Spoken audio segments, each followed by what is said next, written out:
launching a fresh attack on the Bharatiya Janata Party, Arvind Kejriwal said that the BJP is trying to poach him in order to be spared from the ED action. This comes after the Delhi Crime Branch issued notice to Arvind Kejriwal as well as Delhi Minister Atishi to submit proof of their poaching allegation. More details in this next report. The Aam Aadmi Party is repeating its poaching charge against BJP. On the 27th of January, Minister Atishi accused the BJP of poaching at least 7 AAP MLAs by offering 25 crore rupees each.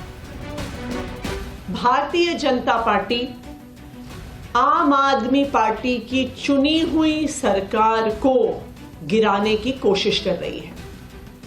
पिछले कुछ दिनों में आम आदमी party के 7 विधायकों को Bharatiya Janata party ने संपर्क किया है।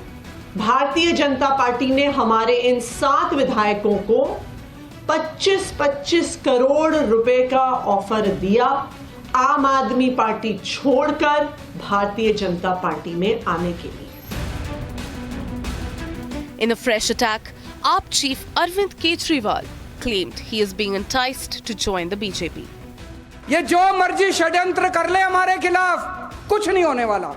और मैं भी डटा हुआ हूं इनके खिलाफ, मैं भी नहीं झुकने वाला। ये कहते हैं बीजेपी में आ जाओ, हम छोड़ देंगे। मैंने कहा बिल्कुल नहीं आऊंगा बीजेपी में, कतई नहीं आऊंगा बीजेपी में। क्यों आ जाए बीजेपी में? नहीं आते बीजेपी में। बीजेपी में चले जाओ तो सारे खून माफ सब। Kejriwal said this after the Delhi Police Crime Branch sent notice to him and Atishi. तो कल आए क्राइम ब्रांच वाले 3-4 घंटे की इस नौटंकी के बाद मुख्यमंत्री अरविंद केजरीवाल जी को एक नोटिस देके गए। आज सुबह भी मेरे घर आकर भी 2-3 घंटे की नौटंकी के बाद एक ये नोटिस देके गए। अब ये नोटिस भी मजेदार है। ये नोटिस ना तो एफआईआर है, ना ये किसी प्रकार का समन्स है, ना इसमें आईपीसी की कोई धारा, ना इसमें सीआरपीसी की कोई धारा, ना इसमें पीएमएलए की कोई धारा, ना इसमें प्रिवेंशन ऑफ करप्शन एक्ट की कोई धारा। BJP has slammed the Aam Aadmi Party. माननीय मंत्री आतिशी जी और आदरणीय मुख्यमंत्री अरविंद केजरीवाल जी ने भाजपा पे बेबुनियाद और झूठे आरोप लगाए, लेकिन बहुत संगीन आरोप लगाए कि आम आदमी पार्टी के एमएलएस को खरीदने का प्रयास हो रहा है। बहुत स्वाभाविक सी बात है कि अब पुलिस जांच करेगी। केजरीवाल जी स्वयं भी एक सरकारी अफसर रह चुके, वो भी जानते हैं कि कानूनी प्रक्रिया के तहत जिस व्यक्ति पर नोटिस इशू हुआ है उसी के हाथ में पर्सनली वो नोटिस थमाया जाता है। लेकिन एक बार फिर जांच में अवरोध डाला आम आदमी पार्टी के लीडर्स ने। आज की प्रेस वार्ता देखने के बाद एक चीज समझ में आती है कि जब सच जूते पहन रहा होता है तब तक एक झूठ आधी दुनिया की सैर लगा चुका होता है। तो वही हाल अरविंद केजरीवाल और उसकी पार्टी का है। चेहरे की हवाइयां उड़ी हुई हैं क्योंकि आप झूठ बोल रहे हैं। केजरीवाल जी और आतिशी जी ने आरोप लगाए कि बहुत पैसे दिए गए और वहाँ चंडीगढ़ में जो मेयर का चुनाव है उसमें बड़ी अब मात्रा में पैसे दिए गए। अब उस पर पुलिस जांच कर रही है।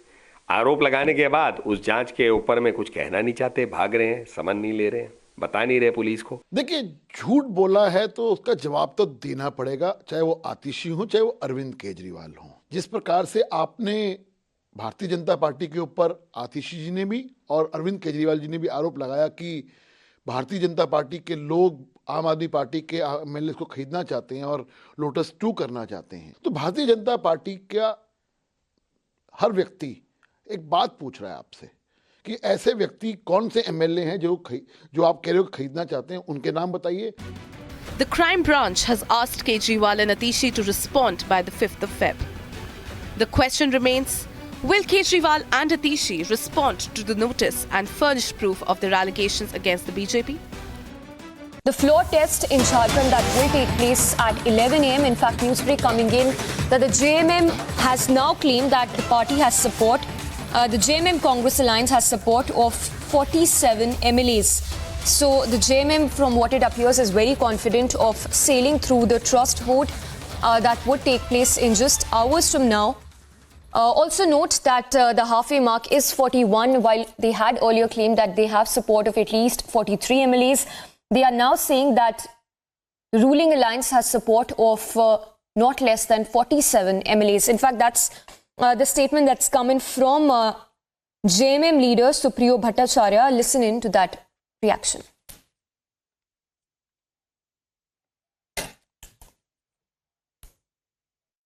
दादा, आज आप लोगों का इतना बड़ा एक दिन है, क्या कहना चाहेंगे? फ्लोट टेस्ट का दिन है दादा। फ्लोट टेस्ट एक मिनट सर, एक मिनट। पास कर जाएंगे। More than sufficient, not less than 47। दादा क्या जिस तरह से ये आप लोगों के एमएलए को जिस तरह से रिजॉर्ट में लेके गया था, इसमें जो है सब लोग बोल रहे थे, बीजेपी भी बोल रही थी दादा, एक मिनट, हाँ बीजेपी भी बोल रही थी, आखिर क्यों इस तरह का काम करना पड़ा, क्या कहना चाहेंगे? कोई काम नहीं करना पड़ा, सब यहाँ पर है। आज फ्लोट टेस्ट होगा, नॉट लेस देन 47। दादा, आज आप लोगों का इतना बड़ा एक दिन है, क्या कहना चाहेंगे? फ्लोट टेस्ट का दिन है दादा। फ्लोट टेस्ट एक मिनट सर, एक मिनट। पास कर जाएंगे। More than sufficient, not less than 47। दादा क्या जिस तरह से ये आप लोगों के एमएलए को जिस तरह से रिजॉर्ट में लेके गया था, इसमें जो है सब लोग बोल रहे थे, बीजेपी भी बोल रही थी दादा, एक मिनट, हाँ बीजेपी भी बोल रही थी, आखिर क्यों इस तरह का काम करना पड़ा, क्या कहना चाहेंगे? कोई काम नहीं करना पड़ा, सब यहाँ पर है। आज फ्लोट टेस्ट होगा, नॉट लेस देन 47।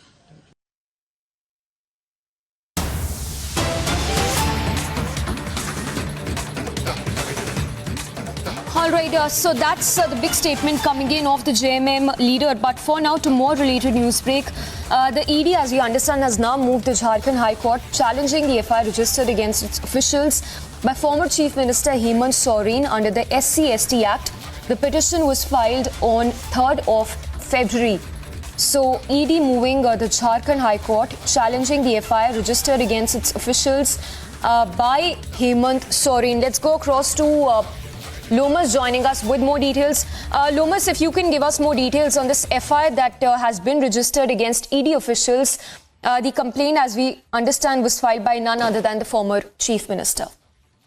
बिल्कुल, मैं आपको बता दूं कि हेमंत सोरेन के द्वारा ST/SC थाने में एक मामला दर्ज करवाया गया था, जब ये कहा जा रहा था कि हेमंत सोरेन दिल्ली पहुंचे थे और उनके निकलने के बाद जब ईडी की टीम दिल्ली आवास पे उनके पहुंची बिना नोटिस दिए हुए और तहकीकात करती है, और तहकीकात करने के बाद कई लोगों से पूछताछ करती है, उसी को लेकर के ये ST/SC थाने में हेमंत सोरेन के द्वारा एक FIR दर्ज करवाया जाता है कि बिना नोटिस दिए हुए, बिना किसी को जानकारी दिए हुए ईडी की टीम कैसे उनके आवास पर, दिल्ली आवास पर पहुंच जाती है। ये उनके अधिकारियों का हनन है, उसको लेकर के इन्होंने मामला दर्ज करवाया था, और जिसको लेकर के अब ईडी की टीम ने कोर्ट का दरवाजा खटखटाया है, हाई कोर्ट में याचिका दायर की है, और ये याचिका 3 फरवरी को दायर की गई थी। अब देखने वाली बात है कि ईडी को क्या राहत मिलती है हाई कोर्ट से, या फिर ये मामला लंबा चलता है। Lomas, stay with us. In fact, more news break that we are getting is on the number game here. The JMM maintains that they have support of 47 MLAs. Anything known about whether they really have those many numbers, rather support of so many MLAs to prove their majority? बिल्कुल, मैं आपको बता दूं कि आज JMM और जो नई सरकार है उसके लिए बड़ा दिन है। आज विश्वास मत पेश करना है पूरी तरीके से चंपाई सोरेन को, अगर सीएम पद पर रहना है तो उसको लेकर के आज बड़ा दिन है। और विधानसभा में अब से कुछ ही देर के बाद लगभग 11 बजे पूरी तरीके से विश्वास मत के लिए कार्रवाई शुरू हो जाएगी, और देखने वाली चीज होगी, क्योंकि लगातार ही चंपाई सोरेन कहते हुए नजर आ रहे हैं कि उनके पास पूरे तरीके से बहुमत है। और आपको बता दें कि अगर हम नंबरों की बात करें तो JMM 29 है, और जो कांग्रेस है वो 17 है, जो गठबंधन के साथ है JMM के साथ, और RJD 1 पे है। तो कुल मिला के लगभग इनके जितने भी विधायक हैं वो 41 के ऊपर, जो औसत संख्या चाहिए होती है 41, वो 41 के ऊपर बताई जा रही है। और अब से कुछ ही देर के बाद वो पूरी तरीके से ये सिद्ध हो जाएगा कि क्या JMM सरकार बना पाती है या नहीं बना पाती है। लगातार ही JMM ये कहती हुई नजर आ रही है कि उनके पास पूर्ण बहुमत है। आपने देखा कि जेएमएम ने अपने विधायकों को हैदराबाद भेजा, हैदराबाद से फिर वो अपने विधायकों को वापस उसी गेस्ट हाउस में ले आते हैं। और आज क्योंकि विश्वास प्रस्ताव पेश होगा विधानसभा में, उसको लेकर के अब जो तमाम विधायक हैदराबाद गए थे वो आ चुके हैं। कुछ देर के बाद वो विधायक बस में बैठ करके विधानसभा जाएंगे, वहां पे विश्वास प्रस्ताव पेश किया जाएगा और संख्या उनकी देखने वाली होगी।